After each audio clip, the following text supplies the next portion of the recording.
Alright, Jack W. This is the send-in service proof video for your Corona console that you sent in. This one is a 16 megabyte Corona motherboard. It did require a postfix adapter, so I forget if that makes it an odd or even. V3, V5, or V4, V6.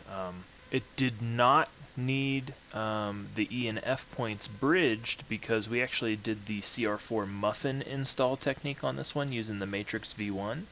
So this is a CR4 muffin Matrix V1 RGH2. So if you build NAND images for it in the future, you're going to want it to select the muffin timing file for the glitch chip, and then you'll want to make sure that you have the CR4 checkbox in JRunner checked.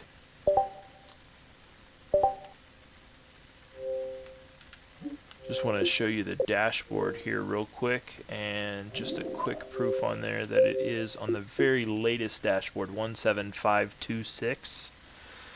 I realize you might not be able to see that with the, there we go, 17526, the very latest dashboard that just came out 2 weeks ago, something like that.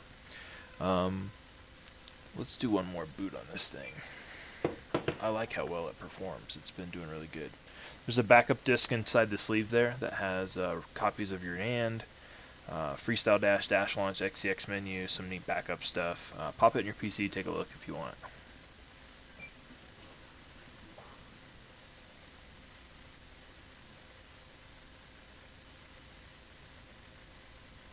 What was that, 140 maybe on the timestamp?